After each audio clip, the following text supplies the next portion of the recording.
Hello everyone. Good evening. Blessed evening everyone. We're celebrating our second wedding anniversary at Hillside Diner. This is part of Chicote. Yes, Chicote. Chicote, Governor General sa Davao Oriental. So, sick moment po na kami ngayon kasi patapos lang ng duty. And then yung husband ko, tatapos lang yung sa sales niya. So, mga igsoon, happy May, no?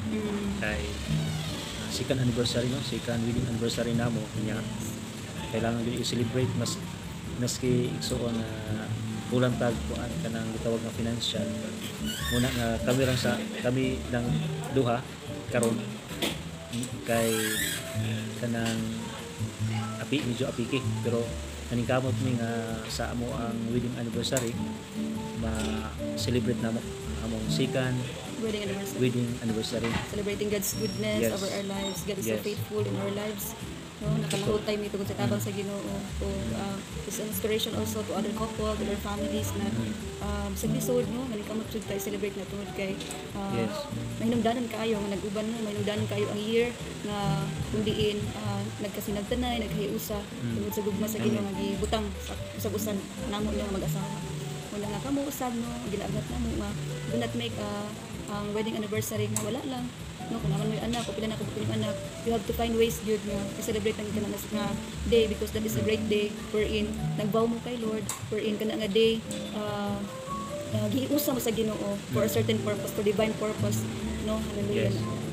Una nga isuon sa gamay lang oras, no, but still we celebrate, we appreciate this moment nga ang Ginoo jud naguban ka namo, ang Ginoo nanalipod sa mga kami no, second year, no, ang Ginoo nag-provide sa mga panghinahanglan, ang Ginoo jud naghanay sa tanan. Glory to God.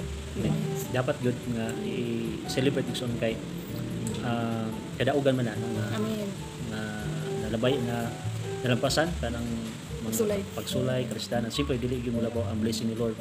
So mula ba gyud ang blessing sa Ginoo. Una nga walay rason nga dili nato i-celebrate ang ato ang mga ato ang wedding anniversary na diha mo giusa sa Ginoo, diha mo kanang pag-covenant kay Lord. Yes, nagki-covenant nagvows, no. So ang ngayon lang gyud na i-celebrate. Bisan simple basta gi-celebrate. So diha mo nato diyan nato makita ang kuan kanang pagkamaayo sa Ginoo. Kay kun di nato i-celebrate brad kanang ato arapon nga gikalimtan na kana day nga adlaw kuan giusa mo sa Ginoo. Una karon aning kamot mi. Hallelujah nga naka-celebrate aning among wedding anniversary. Wala mi naka-invite sa uban tungod sa financial, no, na sa karon medyo kanang naapagita sa wala pa niabot ang dako nga blessing. So dalay ko ng Ginoo. Hallelujah. God is so good in our lives. God is all.